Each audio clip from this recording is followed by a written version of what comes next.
Saya jujur merasa penasaran gitu. Momen saya datang ke gereja, saya shock.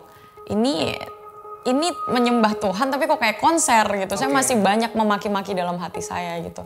Oh rasanya kepercayaan yang saya percaya itu jauh lebih baik deh. Pada momen dimana saya mendengar lagu penyembahan, di situ entah kenapa ada suara di dalam hati saya yang selalu bilang, sampai kencang sekali bilangnya, come back, kembalilah. Dalam visi saya, dalam pandangan saya ada cahaya yang begitu terangnya, sangat terang sampai saya tersungkur. Dan saya ingat banget saya dibawa dalam, goosebumps saya merinding, dibawa ke padang pasir ya. Tapi padang pasirnya nggak panas sama sekali. Dan di depan saya tuh ada cahaya terang banget tapi nggak panas. Dan pada saat itu worship selesai, badan saya tuh rasanya terangkat gitu loh. Dan something like I was like, saya begini, ada sesuatu yang tertarik dari badan saya, tapi saat itu tertarik itu betul-betul membuat saya ngerasa damai luar biasa, yang saya benar-benar kangen sama perasaan itu. Makin ini loh, apa yang baru aja terjadi gitu, terus Tuhan saya tuh yang mana gitu, apakah Tuhan orang Kristen, apakah Tuhan agama saya sebelumnya. Dan di momen itu saya melakukan prosesi ibadah seperti yang agama saya sebelumnya ajarkan. Doa saya sesimpel seperti doa anak kecil. Ya Tuhan, saya nggak tahu apa yang baru aja terjadi. Dan saya bahkan nggak tahu Tuhan mana yang benar. Ini testimoni saya baru aja tadi saat saya OTW ke sini. Karena ancaman yang saya hadapi jauh lebih intens daripada kemarin. Sahabat Solusi, hari ini saya kedatangan seorang tamu spesial yang akan menceritakan perjalanan imannya.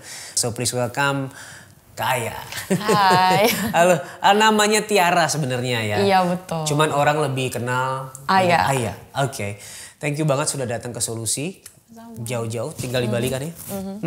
Dan boleh gak sih mungkin sahabat Solusi perlu dengar siapa nih seorang Aya dan apa kesibukannya hari-hari ini?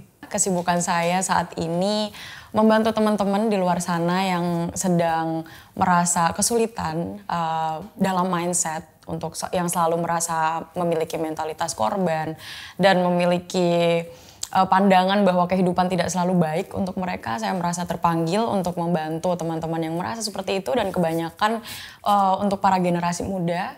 Jadi semuanya itu saya tuangkan dalam media saya, lewat YouTube, lewat TikTok, lewat Instagram saya. Dan saya juga merasa terpanggil untuk membagikan lebih banyak tentang keimanan saya. Gitu. Tapi yang kita ketahui tadi di awal aku berbicara bahwa kamu sebelumnya bukan lahir dari keluarga yang Kristen.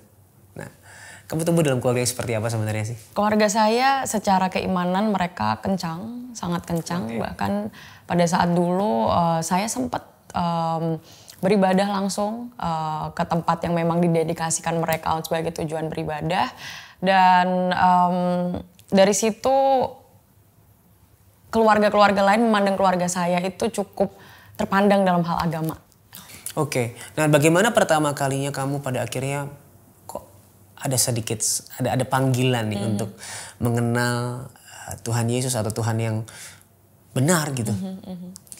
Jadi ceritanya saya mau bawa ke tahun 2021. Pada saat itu saya masih berada di hubungan lama saya, dan kebetulan pasangan saya itu, mantan saya itu adalah orang Kristen. Dan berkali-kali dia ajak saya untuk ke gereja, tapi bukan dengan paksaan. Kalau misalnya kamu mau, ayo kita datang ke gereja. Tapi no pressure, nggak ada tekanan. Kalau misalnya nggak, ya nggak apa-apa. Dan pada saat itu, jujur saya tuh orang yang punya prinsip sendiri gitu. Saya selalu tahu, nggak tahu kenapa Tuhan tuh desain saya sebagai ada rebellious heart di dalam hati saya untuk kayak there is something, ada sesuatu yang jauh lebih besar, ada sesuatu yang jauh lebih pasti membuat saya tuh free gitu loh, bebas dan damai dalam hati. Dan yang itu yang nggak saya temuin sebelumnya. Nah, tibalah suatu ketika pada saat itu saya masih berkuliah di Moskow, di Rusia. Tiba waktu ujian bener-bener itu udah momen di ujung tanduk ya, antara saya akan lulus ataupun saya akan selesai. Dan kalau misalnya saya selesai, saya membuang 3 tahun dengan sia-sia, saya yang saya usahakan. Jadi situ saya bener-bener ngerasa terpuruk jujur aja. Kayak aduh kalau misalnya aku nggak lulus satu exam ini, saya akan ngehilangin semua 3 tahun yang sebelumnya. Dan pada waktu itu seminggu menjelang ujian, mantan saya selalu memutar worship musik. Pada momen dimana saya mendengar worship music itu, lagu penyembahan, di situ entah kenapa ada suara di dalam hati saya yang selalu bilang, sampai kencang sekali bilangnya, come back, kembalilah. Tapi saya bingung gitu loh, kembali di mana, gitu, kembali ngapain gitu kan. Terus habis itu saya coba untuk, ya udah saya udahlah fokus ke ujian aja gitu. Tapi menjelang itu kebetulan adalah hari kenaikan Yesus Kristus, menjelang hari kenaikan Yesus Kristus dan menjelang hari pencurahan Roh Kudus, which is kita bakal menyemarakan juga ya besok tanggal 29. Dan di momen itu saya tuh panggilan suaranya tuh makin keras. Tibalah hari Minggu di mana itu waktunya beribadah. Saya nggak pernahnya bilang iya karena saya selalu percaya punya prinsip sendiri gitu. Saya selalu kayak ngerasa kencang pokoknya. Hati saya tuh lembut gitu loh untuk kayak mengerti kenapa ya saya selalu mendengar suara comeback ini. Karena sebenarnya saya ceritakan juga ke dia. Mungkin itu panggilan gitu. Gimana kalau misalnya kamu mencoba untuk memperdalam apa yang sebenarnya kamu percaya. Malah dia yang meminta saya untuk memperdalam apa yang agama saya percaya gitu. Tapi nggak tahu kenapa di hari Minggu itu tuh saya terpanggil, oke lah saya datang ke gereja. Saya masih ingat banget itu ada pastor didatangkan, dia dari Amerika dan di situ dia prophesying, mengatakan kata-kata profet, bernubuat tentang Tuhan, bernubuat tentang bagaimana kebaikan Tuhan dan segala macamnya itu, dan kebetulan nubuatannya adalah tentang Holy Spirit atau Roh Kudus. Saya jujur merasa penasaran gitu. Momen saya datang ke gereja, saya shock. Ini menyembah Tuhan tapi kok kayak konser gitu. Saya masih banyak memaki-maki dalam hati saya gitu. Oh rasanya kepercayaan yang saya percaya itu jauh lebih baik deh. Kayaknya saya udah mempercayai sesuatu yang benar gitu. Saya memaki-maki dalam hati saya kayak Oke. Ngelihat orang lain menyanyi, berdoa, saya ngerasa ini aneh gitu loh. Ngerasa kayak apa deh gitu. Tapi tiba pada momen dimana saya masih ingat lagunya I will sing of the goodness of God. Saya akan bernyanyi untuk kebaikan Tuhan. Di situ saya ngerasa terbangun. Saya bangun di situ, saya ikut bernyanyi karena saya merasa gak ada yang bakal saya rugikan gitu loh dari bangun dari kursi saya gitu. Saya bangun, tangan saya menyembah seperti ini, dimana saya nggak tahu kenapa tangan saya juga melakukan seperti itu gitu. Saya terus menyanyi, terikut dengan suasana di gereja dan saya rasakan kedamaian yang betul-betul ada sesuatu dalam hati saya yang membuat saya tuh ngelihat, wah ini momen dimana saya nggak harus membuktikan diri saya tapi saya mendapatkan kedamaian. Ketika pada akhirnya kamu berdiri dan sepertinya ada suatu hal yang membuat kamu mengangkat tangan dan ikut bernyanyi menyembah Tuhan. Ada yang berubah gak di hati? Tadi kan awalnya katanya bertanya-tanya. Mungkin kamu bilang memaki-maki ya. Ini ngapain sih, ini ibadah seperti apa? Ada yang berubah gak waktu itu? Wow, makasih banyak pertanyaannya ini bener-bener momen dimana saya merasa Tuhan itu ada. Karena di momen itu saya pertama kali merasakan yang namanya surrender atau menyerahkan diri gitu. Karena saya kalut dengan realita hidup saya pada saat itu dan di mana perkuliahan saya itu adalah harapan besar keluarga kan, karena semua mata melihat ke saya kuliah di tempat yang prestige gitu, dan kalau gagal itu artinya malu untuk semuanya gitu. Dan momen di situ saya cuman bilang oke, take my heart, ambil hatiku, aku berserah. Saya angkat tangan dan di momen saya bilang aku berserah, itu saya ngalamin yang namanya lawatan Roh Kudus. Pada saat itu saya nggak tahu kalau itu adalah lawatan Roh Kudus. I spoke in tongue atau saya berbicara dalam bahasa roh. Saya nggak tahu itu bahasa apa, saya nggak tahu itu omongan apa, tapi yang jelas pikiran saya damai banget. Kayak nggak ada lagi apapun itu yang saya pikirin. Dan dalam kedamaian itu, dalam perubahan hati saya yang awalnya saya memaki-maki, tiba-tiba saya bilang aku berserah, take my heart. Saya berbicara bahasa roh itu, dan sambil saya berbicara, saya tuh bingung apa yang terjadi gitu. Dalam hati saya bergejolak tapi lidah saya selalu merapal-rapalkan bahasa roh. Saya nggak ngerti apa yang terjadi, tapi di momen itu saya ngingetin diri saya sendiri, Ayah surrender, berserah gitu. Jadi ada suara yang kayak Ayah surrender. Terus pada saat itu tiba-tiba saya dapat sebuah visi. Dalam visi saya, dalam pandangan saya ada cahaya yang begitu terangnya, sangat terang sampai saya tersungkur, sampai saya kneeling down, bertekuk lutut. Karena cahayanya saking terangnya. Dan saya ingat banget saya dibawa dalam goosebumps saya merinding, dibawa ke padang pasir ya. Tapi padang pasirnya nggak panas sama sekali. Dan di depan saya tuh ada cahaya terang banget tapi nggak panas. Rasanya kayak gini, dingin, sejuk gitu. Dan pada saat itu saya langsung, pada saat saya tersungkur, dalam kanan kiri saya, di mata saya kanan kiri, itu ada scene atau kilas balik. Kayak layar-layar yang nunjukin di mana momen itu tuh saya sendirian. Saya nggak pernah ceritain momen itu ke orang lain. Itu cuman saya keep ke diri saya sendiri, dan itu adalah momen di mana saya tuh jengkel sama Tuhan. Saya ngerasa kenapa sih kita tuh harus merasa menyembah gitu. Kenapa sih kita harus, aku harus ngelaluin semuanya sendirian gitu. Bahkan karena saya sebelumnya tinggal di Rusia tuh saya tidak tinggal dalam lingkungan yang religius gitu. Jadi kebanyakan orang Rusia seperti yang kita tahu mereka tidak percaya dengan Tuhan. Saya sempat ada momen nggak percaya sama Tuhan, dan itulah momen yang terus-terusan diulang gitu. Momen dimana saya sendiri, saya merasa nggak ada yang ngebantu, saya merasa dendam lah dengan semua ide keagamaan gitu. Terus di momen itu, sembari saya ngelihat kilas balik ini, ada suara yang terdengar jelas di hati saya, I was there with you.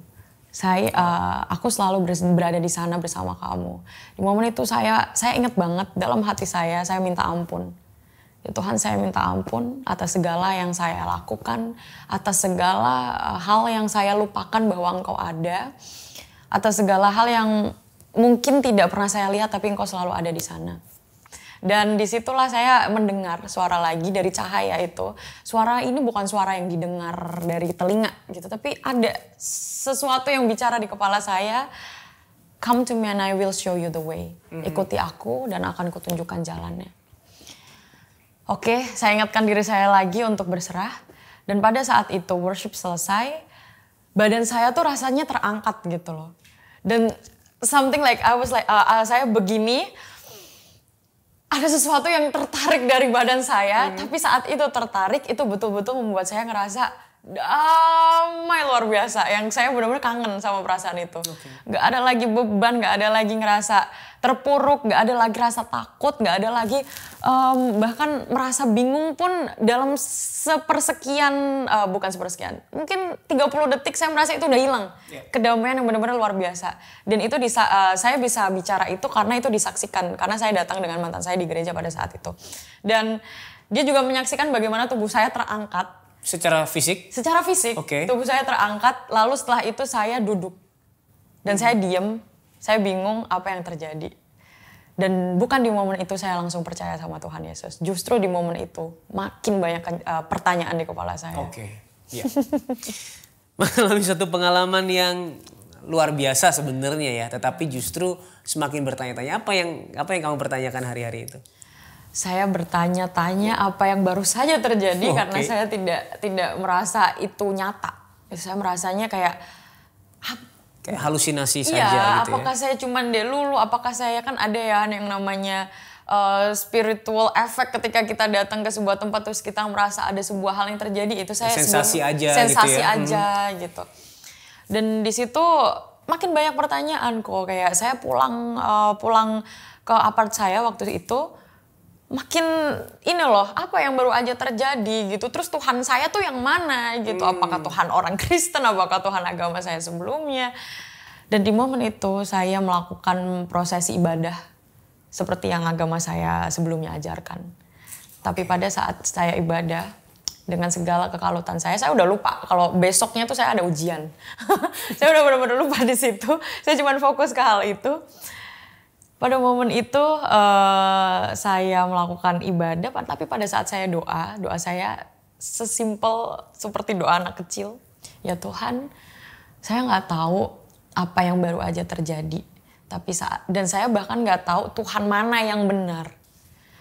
Tapi saya berdoa, tolong tunjukkan aku jalannya dan aku akan mengikutinya. Saya sudah berkomitmen di situ. Aku akan mengikutinya. Seperti yang suara yang saya dengar, aku akan mengikutimu. Tapi di situ memang saya berdoanya tidak spesifik untuk Tuhan Yesus gitu loh. Karena masih belum. Kayak saya juga nggak mengenal Tuhan Yesus itu siapa. Masih bertanya-tanya seperti itu ya. Betul. Dan dari situ saya cuma berdoa, Tuhan yang menciptakan saya.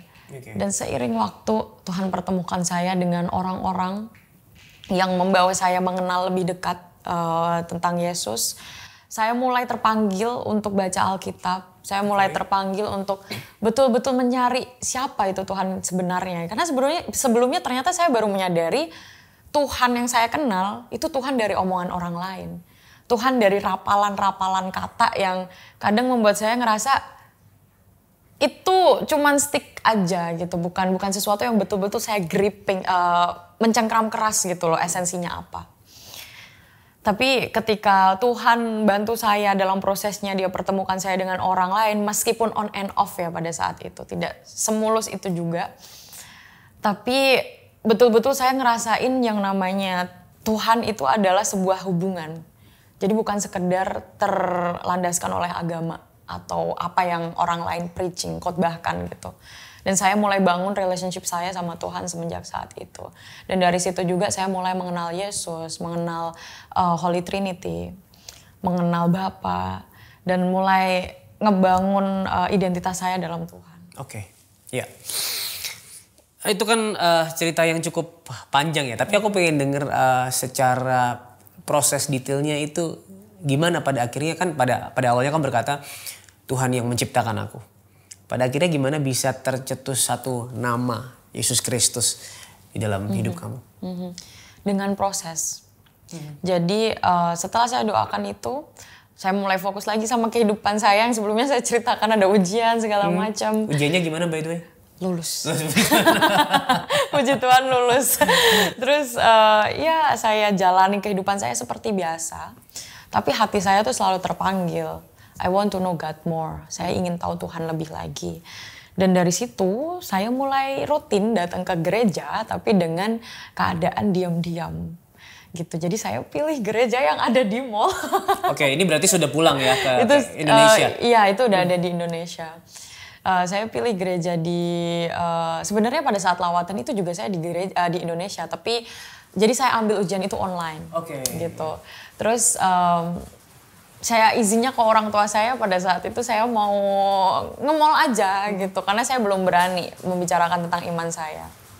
Dan ya di mall saya selalu mampir ke gereja, ingin mengenal Tuhan, datang ibadah gitu. Dan dari situ Tuhan pertemukan saya dengan orang-orang. Jadi dari gereja kan ada yang komsel, ada connect group gitu ya. Saya ingin mengenal Tuhan lebih dalam lagi gitu. Dan kebetulan mantan saya ini keluarganya tuh kebanyakan adalah gembala. Jadi saya sempat berkonsultasi juga dengan om dia gitu. Itu juga sangat membantu saya dalam proses saya mengenal Tuhan. Hati saya tuh kayak dilembutin aja gitu, kayak ngikut aja. Walaupun saya tadi bilang ya, saya tuh agak rebel. Dalam keluarga saya tuh pun mama saya tuh selalu bisa ngelihat you are always different, kamu tuh selalu berbeda gitu. Dan di momen itu meskipun saya rebel, selalu ada soft spot buat Tuhan. Dan ya dengan orang-orang itu nggak semuanya orang tuh mau mengajarkan saya tentang kasih memang, tapi prosesnya memang berliku-liku. Saya harus diam-diam ke gereja, saya diam-diam beli Alkitab, dan saya decide untuk tinggal sendiri pada saat itu supaya saya lebih punya keleluasaan. Waktu masih rumah saya kan keluarga saya belum tahu kalau saya sudah pindah ke Kristen. 2021 saya spontanitas, tiba-tiba saya bilang seperti ini, aku terpanggil untuk dibaptis. 2021 Oktober saya dibaptis, diam-diam juga karena saya nggak ingin keluarga saya tahu. Dan setelah itu faith saya up and down atau perjalanan keimanan saya up and down. Apa yang terjadi itu? Itu betul-betul kehidupan yang saya rasa saya nggak bangga dengan hal itu. Meskipun secara fame atau popularitas, secara orang-orangnya saya merasa berada dalam lingkungan yang wow luar biasa. Saya mengenal dunia baru. Karena pada saat itu saya spend waktu di luar negeri. Okay. Jadi betul-betul kehidupan yang sangat dunia. Dan setelah itu saya terpanggil, ada satu postingan yang muncul di explore IG saya, Instagram saya. Postingan dari Ko Jordan. Mungkin saya minta izin kalau misalnya Ko Jordan nonton ini, saya sebut itu. Postingan itu bukan tentang kekristenan, bukan tentang apapun. Intinya cuma bilang saya masih punya screenshotnya, kamu tidak terlambat gitu. Intinya dalam postingan itu. Lalu saya stalk beliau dan ternyata beliau ini adalah content creator tentang Christianity tapi di Bali. Dari situ karena saya juga masih trembling sebetulnya. Saya tuh merasa terpanggil, saya pengen mengenal Tuhan di konten saya bicarakan tentang Tuhan. Tapi saya masih dalam dua kaki gitu kan. Tapi dalam hati saya tuh punya arahan yang lurus gitu loh. Ayo balik ke Tuhan. Tapi I don't know how. Saya tidak tahu bagaimana. Dengan postingan itu saya melihat ternyata ada kekristenan, ada gerakan Kristen, ada komunitas Kristen di Bali. Saya book tiket. I will go to Bali. Saya bilang ke teman saya bakal pergi ke Bali karena saya nggak pikir untuk pulang ke Jogja. Saya nggak tahu rumah saya di Indonesia ini di mana gitu. Meskipun iya secara fisik ada rumah, but home is about the person. Karena sebelumnya saya terlalu mengidolakan hubungan saya. Jadi kayak saya lepas gripping dari situ, saya lost gitu. Makanya I'm glad, saya bersyukur Tuhan yang kasih grip baru dalam dia. Di pesawat saya masih inget banget, saya doa ke Tuhan, saya nangis, ya Tuhan saya takut banget kalau saya ngerasa lonely lagi. Karena kenapa saya jatuh dalam kehidupan yang sangat duniawi itu karena saya ngerasa kesepian gitu. Sangat ironis karena setiap hari saya dapetin DM, setiap hari saya dapetin followers baru, setiap hari saya banyak banget orang yang pengen berkomunikasi sama saya, tapi saya ngerasa kesepian dalam hati saya. Dan kesepian itu yang membuat saya jatuh kan. Di pesawat menuju ke Bali, saya cuman bilang ya Tuhan tolong kalau misalnya pun saya harus di Bali, cuman karena saya pengen memiliki komunitas Kristen yang saya nggak tahu pada saat itu masih kabur pandangannya, tolong tunjukin jalannya, entah gimana pun cara Tuhan, jangan biarin aku kesepian, biarin aku tahu bahwa Tuhan tuh selalu bersama sama aku. Datanglah ke Bali, 1 bulan saya spend, belum mengenal komunitas itu. Oh, nggak sampai 1 bulan, I think it's just 2 week, 2 minggu. Saya spend di Bali, just masih enjoying Bali seperti turis, biasanya adjusting, adapting, mengadaptasi dengan kehidupan baru di Bali. Saya lihat satu Instagram ads, iklan di Instagram, Bali Bible Study. Mereka lagi ngadain movie night atau nonton film bareng-bareng ya. Pada saat itu Hari Perempuan Internasional tanggal 8 Maret. Saya bingung nih, ikut nggak ya gitu. Saya lihat itu oke lah ikut aja, nothing tulus. Kalaupun saya nggak jadi datang kan itu juga bukan paid event gitu. Siapa aja boleh datang. Ya udah tuh saya gabung di situ, terus saya join ke grupnya jam 7 malam saya datang ke mereka dan nonton film sampai saya ketemu sama orang ini. Tapi sebelum itu saya tanya ke mereka dan karena mereka ngelihat saya ini orang baru kan. Kamu udah tahu kita dari mana? Tahu movie night dari mana? Dari Instagram ads gitu. Terus, kita aja nggak punya Instagram gitu. Wow. Jadi kayak wow, Tuhan tuh bener-bener pegang algoritmanya juga, dia bisa pakai segala cara gitu. Dan ya dari situ saya datang ke movie night, ketemu sama orang, dan saya inget banget ada satu perempuan yang saat ini jadi mentor saya, namanya Dior. Dia yang greet saya duluan, nyapa saya duluan, dan dia yang bawa saya kenal ke orang-orang lain yang pada akhirnya itu mengarah ke Ko Jordan ini. Jadi kayak semuanya tuh ada prosesnya gitu, dan ya. By the way, Ko Jordan ini siapa nih? Boleh diceritakan sedikit nggak supaya sahabat solusi nggak bingung? Oke, jadi teman-teman mungkin sahabat solusi bisa cek di platformnya dia, Jordan Kamal. Beliau adalah dari sosok Ko Jordan yang saya kenal. Dia adalah leader yang sebenarnya beliau adalah entrepreneur. Tapi dia terpanggil untuk mengajak orang-orang jauh mengenal Tuhan lebih lagi. Jadi dia membuat sebuah komunitas Kristen di Bali yang isinya orang dari berbagai macam belahan dunia. Dan komunitasnya growing sangat besar dan gak cuman masalah Bible aja yang kita cover, tapi gimana juga caranya kita selalu punya menyehatkan tubuh kita, karena tubuh ini adalah tempatnya Roh Kudus kan. Dan dia juga melakukan banyak influential things, atau dia bikin platform Instagram juga untuk membagikan berita tentang Tuhan. Dia punya banyak testimoni untuk di-share di platformnya. Jadi ya, dia adalah seorang leader, entrepreneur, dan juga pencetus, founder dari The Field Network, nama dari komunitasnya. Jadi pada akhirnya kamu bertemu dengan sosok Jordan ini, Jordan ini. Dior, Kak Dior. Nah, setelah itu apa yang perjalanan apa yang mulai kamu lakukan di Bali?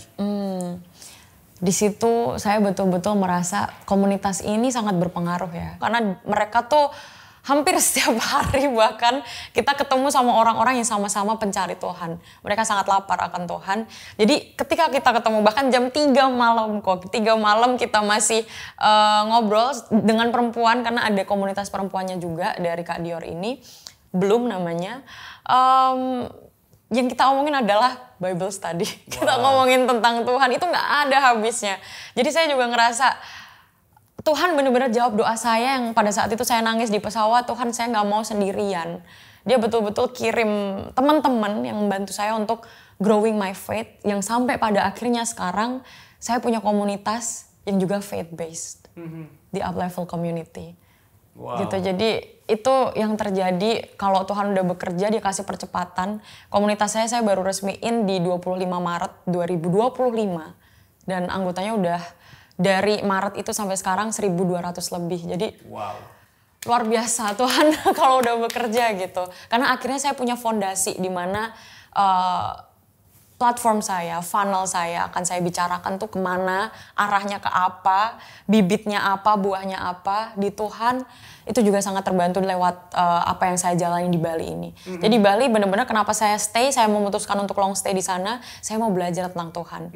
Di Jogja saya nggak mendapatkan Bible study, saya nggak mendapatkan orang-orang yang punya satu visi untuk saling sharing the gospel atau membagikan berita bahagia dari Bible gitu, dari Alkitab. Tapi di sana saya menemukan.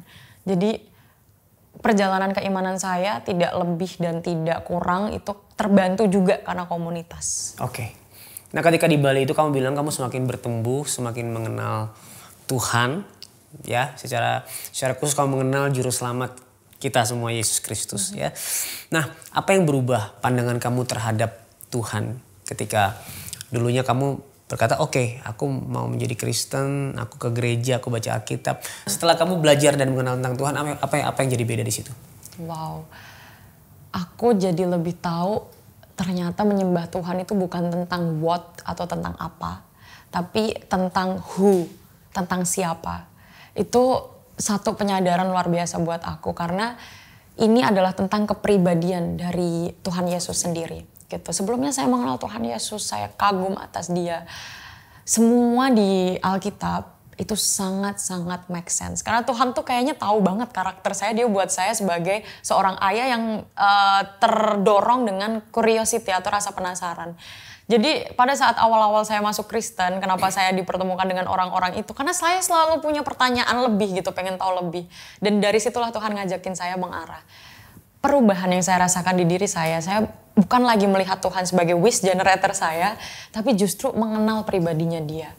Saya ingat banget di Matius, carilah dulu kerajaan surga, maka segalanya akan ditambahkan kepadamu. Tapi sekarang tuh yang saya cari bukan berkat itu lagi, karena mengenal Yesus sendiri itu udah merupakan berkat buat saya. Perubahan yang lain juga yang saya rasain itu, sekarang kalau saya punya keinginan, saya balikan dulu. Ini keinginan Tuhan atau keinginan saya. Ini balik atas nama Tuhan atau atas nama kemauan saya pribadi. Ini akan glorify atau memuliakan Tuhan atau sekedar ini tuntutan dari dunia sosial saya. Gitu, karena sadar nggak sadar, percaya nggak percaya di posisi saya meskipun belum besar, cuman saya bersyukur atas siapapun itu yang Tuhan kirim ke saya. they look up to me, mereka melihat saya gitu loh. Dan pastinya di lingkungan saya yang punya banyak banget teman-teman yang mungkin masih ada di dunia gitu. Aduh, kadang saya pengen seperti itu, kadang saya pengen seperti ini. Saya punya keinginan pribadi, bahkan saya punya masa depan yang bener-bener saya selalu plan dari kecil, saya memimpikan itu gitu. Tapi kembali lagi, is this what God want or what I want? Kalau bukan maunya Tuhan dan bukan glorifying Tuhan, buat apa gitu. Lebih ke dulunya yang saya masih ngerasa, aduh saya masih muda gitu. Masih pengen explore the world, explore to see more. But now like sekarang tuh rasanya I want to explore God's more.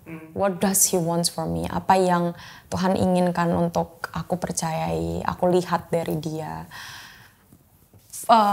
Saya, tiba-tiba keinget ini, pengen banget dari tadi gitu untuk nyeritain satu gambaran ini. Jadi saya tadi sebelum OTW ke sini, saya lihat satu gambar ini, 2 sapi yang kalau sapi jalan bareng itu kan di atasnya biasa ada apa ya? Ya kayak ada tongkat untuk mereka berjalan bersama gitu.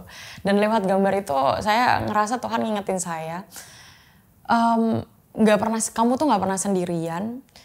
Dan ketika kita mengenal Tuhan sendiri, itu bukan berarti kehidupan kita tuh akan jadi lebih mudah atau effortless gitu. Kita nggak perlu ngelakuin apapun lagi, nggak perlu ngelakuin hal yang lain lagi, enggak. Bukan karena itu, tapi lebih ke Tuhan bakal ajarin kita untuk ngikut pace-nya dia atau temponya dia. Karena kalau 2 sapi berjalan bersama-sama, yang satu tuh pasti catch up atau ngikutin tempo sapi yang satunya kan. Dan itulah cara Tuhan ngajarin. Jadi dalam perjalanan proses saya tuh malah justru yang diubahkan adalah obedience atau ketaatan. Saya yang awalnya saya tuh spontaneous banget kok. Kayak improvisasi saya tuh cepet gitu. Jadi aku punya impian ini, aku harus kayak gini gitu. Tapi sekarang Tuhan tuh kayak, Ayah be still. Tenang, ikuti, follow my step, follow my tempo. Jadi betul-betul berjalan yang ngikutin pace-nya Tuhan, seperti yang 2 sapi itu berjalan bersama. Bagaimana saya catch up, apa yang Tuhan berusaha ngajarin saya untuk lihat di depan saya. Lebih ke obedience, ketaatan. Sekarang ada yang lebih mentereng, ada yang lebih atraktif, ada yang lebih seperti itu, seperti ini. Apalagi di usia saya yang masih tergolong muda tuh kayak, yeah, of course I want that. Aku pengen itu gitu. But is it from God? Apakah itu dari Tuhan? Is it glorifying God? Jadi lebih bisa discernment juga. Membedakan mana suara Tuhan, mana yang bukan. Lebih bisa kuat secara diri gitu. Kayak kadang bahkan saya ngerasa, oh God, I won't lose nothing. Saya gak akan kehilangan apapun selama saya masih punya Tuhan. Bukan berarti saya gak bekerja, bukan berarti saya cuman memuja Tuhan aja, tapi cara saya bekerja tuh berkolaborasi sama Tuhan gitu. Itu sih. Like I put God in my daily routine.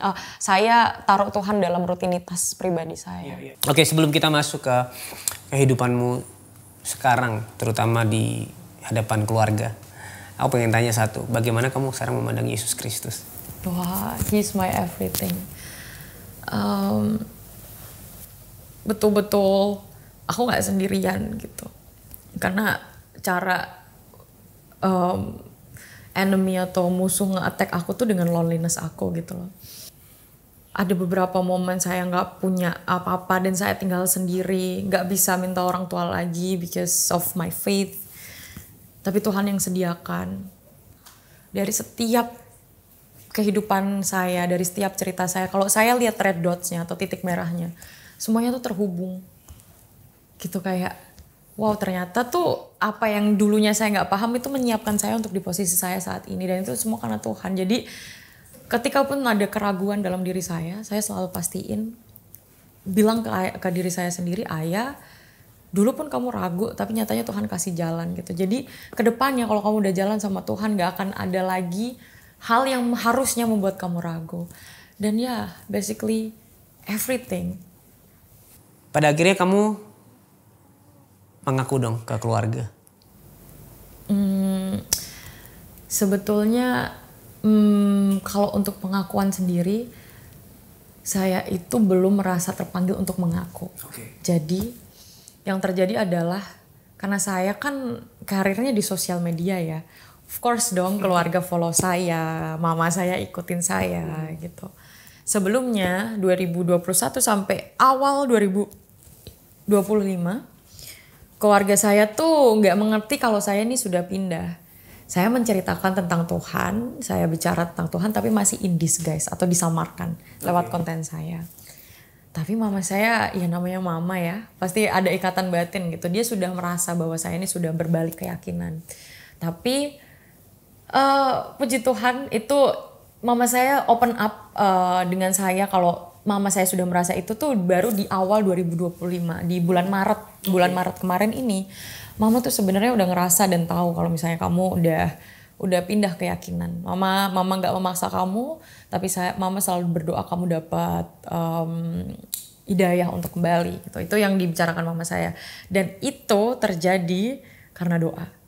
Karena jauh sebelum itu saya selalu berdoa, saya minta ke Tuhan, Tuhan lembutin hati mama saya. Kalaupun hati orang tua saya, bukan cuma mama saya, kalaupun konten saya ini terdengar oleh mereka. Karena mungkin saya bicarakan Tuhan dalam hal samar-samar, tapi saya sebutkan Yesus, saya sebutkan Alkitab gitu. Dan pastinya keluarga saya kan juga melihat ya, keluarga yang lain gitu. Dan mungkin ada banyak omongan yang sampai di mama saya. Dan di situ juga mama saya lebih open dengan pandangan itu. Tapi dari papa saya sendiri tidak, saya rasa belum merasa paham dengan apa yang saya miliki sekarang. Jadi saya buat kesaksian ini juga saya share di Reels ketika saya memutuskan untuk bold tentang faith atau kepercayaan saya. Dengan iman saya sama Tuhan Yesus, saya balik ke Jogja. Tidak untuk menceritakan apa yang saya percaya. Tidak untuk mendeklarasikan mama, ayah, saya sudah pindah, saya sudah percaya sama Tuhan Yesus.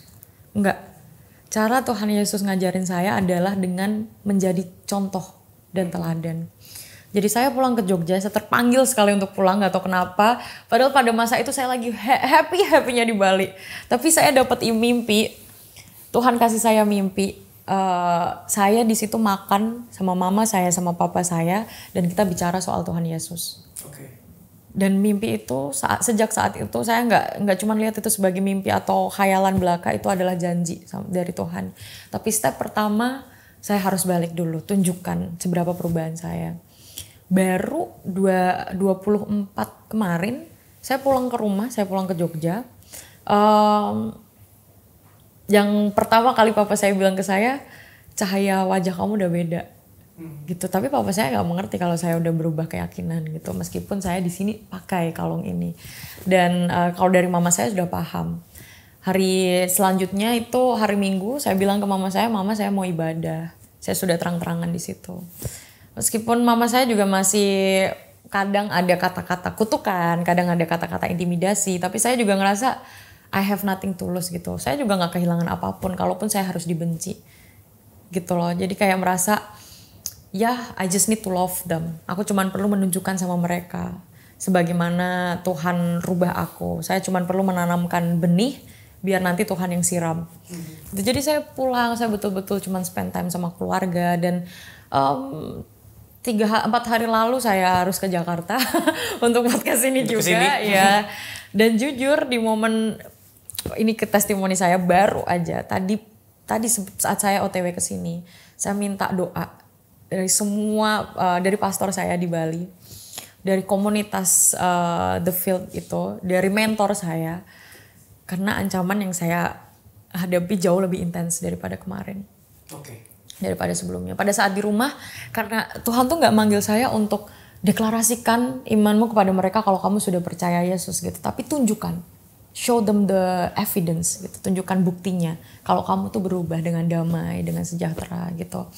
Dan ya mama saya dan papa saya justru kemarin itu waktu saya temuin tuh, kita bener-bener, saya merasa saya nemuin keluarga saya lagi. Tanpa intimidasi, tanpa apapun gitu. Tapi pada saat saya mau sharing testimoni di sini, saya rasa iblis tuh pakai orang tua saya untuk attack saya. Gitu, supaya saya ragu. Jadi yang terjadi adalah semalam mama saya telepon saya berkali-kali. Papa saya telepon saya berkali-kali, 16 miss call atau banyak sekali. Tapi saya masih ada event di situ dan saya nggak tahu apa yang terjadi. Dan saya nggak biasa untuk angkat telepon orang tanpa ngelihat agenda saya dulu gitu. Jadi kalau saya masih sibuk ya pasti saya teleponnya besoknya lagi atau besoknya lagi sampai saya udah free. Apalagi ini orang tua saya. Dan entah kenapa saya cuma tahu, oh kayaknya this is the time. Waktu dimana mereka udah tahu gitu. Semalam mama saya bilang papa mau ngobrol, ayah mau ngobrol. Tapi saya ngerasa kayaknya belum waktu, belum pas saatnya karena saya lelah sekali dan nggak mungkin saya bicarakan faith saya sekeras itu pada saat saya lelah. Pagi ini disusul dengan emosi, bukan cuman telepon aja, tapi disusul dengan emosi. Oh ya, sehari sebelumnya mama saya juga sempat pesan saya, kamu tuh cuman bikin pusing. Karena saya ada sempat share video di Instastory saya kalau saya lagi worship. Kamu tuh cuman bisa bikin pusing orang. Oke, saya terima, saya nggak mikirin gimana gitu karena saya udah tahu identitas saya dalam Tuhan. Tapi di pagi ini tepat pada saat saya OTW, papa saya bilang, kamu udah pindah ya, dalam kata-kata yang jauh lebih mengintimidasi. Saya nggak bisa jelaskan itu lebih terang. Keras gitu, dengan marah yang jelas. Dan dia telepon saya berkali-kali. Dan di situ saya ngerasa bener-bener saya takut. Saya mulai ngerasa convicted gitu, kayak ada hal yang mendistraksi saya. Karena saya datang ke sini kan tujuannya saya mau share testimoni dengan kesaksian saya, mungkin banyak orang yang akan terselamatkan juga seperti saya gitu. Tapi hal itu yang buat saya ragu dan takut, apakah ini benar gitu. Tapi saya ingat kalau ketika kita membagikan kesaksian, itu sebenarnya musuh atau iblis tuh benci banget sama hal itu kan. Jadi dia bakal pakai segala cara untuk stopping saya. Hampir aja saya tadi bilang, kayaknya saya nggak berani dulu untuk share ini. Tapi di situ saya cuman ingat, kamu butuh bantuan spiritual dari orang lain juga. Jadi saya telepon mentor saya telepon pastor saya, tolong doain saya. Dan semua yang ada di NTB, New Tribe Canggu, gereja saya, itu semuanya berdoa buat saya. Meskipun kita jauh, mereka kirim voice note semuanya. Saya dengar sepanjang perjalanan saya dari BSD ke sini, saya cuma dengerin voice note mereka. Belum selesai ternyata udah nyampe gitu. Dan jujur, this moment happen, saya benar-benar ngerasa Tuhan itu nyata. Karena bahkan iblis aja tuh tahu gitu sepenting apa kesaksian ini sampai dia berusaha stopping me gitu, memberhentikan saya.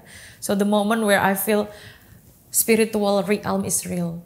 Tuhan itu nyata, Tuhan itu benar. Ya.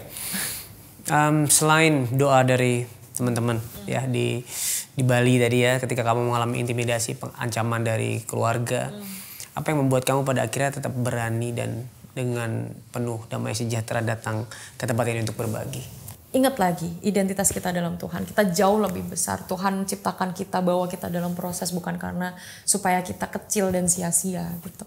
Tapi karena emang ini tujuannya, untuk memberitakan tentang Tuhan sendiri. Dan dengan platform ini, dengan diberikan kesempatan ini, luar biasa banyak kan kekuatan yang sebenarnya bisa aja terjadi. Kalau misalnya saya terus-terusan takut, I don't think it's the will of God.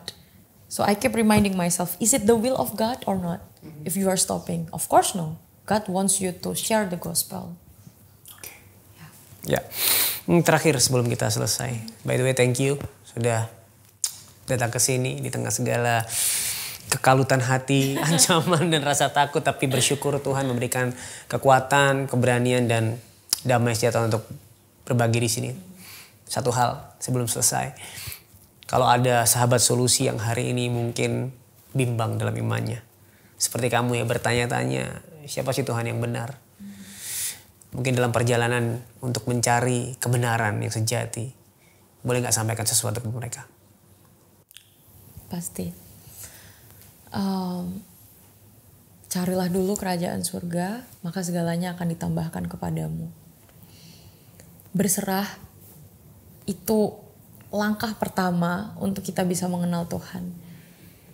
Ada momen dimana ketika kapanpun itu kalian dengar suara keras di kepala kalian untuk kembali seperti suara yang saya dengarkan waktu 4 tahun lalu, ataupun ketika teman-teman merasa terpanggil pengen mengenal Tuhan lebih dalam, minta ke Tuhan, karena Tuhan tuh rindu juga sama kita untuk kembali.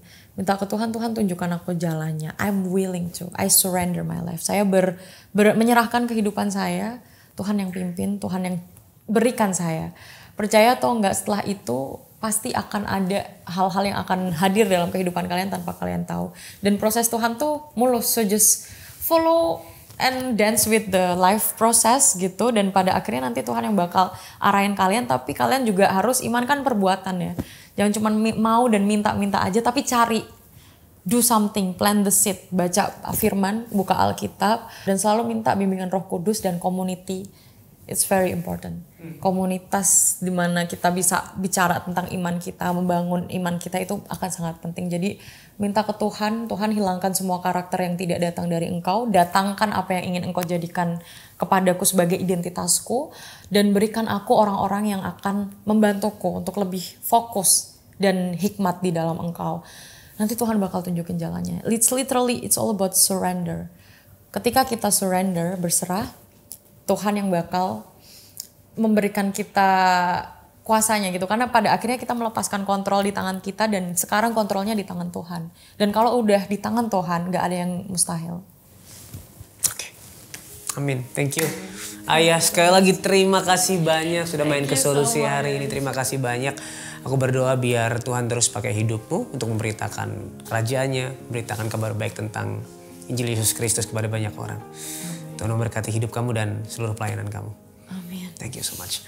Buat sahabat Solusi yang hari ini mungkin sedang mengalami pertanyaan-pertanyaan tentang iman dalam hidupmu. Kamu bingung kemana harus melangkah, manakah kebenaran yang sejati, manakah jalan yang benar. Dan kamu bingung harus bertanya kepada siapa, kamu bisa menghubungi nomor yang ada di bawah ini. Ini adalah nomor layanan doa dan konseling Cahaya Bagi Negeri. Kami siap untuk mendengarkan cerita kamu dan mendukung kamu di dalam doa. Jangan ragu untuk menghubungi kami. Satu langkah kecil akan mengubah hidup kamu selama-lamanya. Kami tunggu ya. Ingat, Tuhan Yesus sangat mengasihimu. Dan apapun permasalahanmu, di dalam Tuhan pasti ada solusi.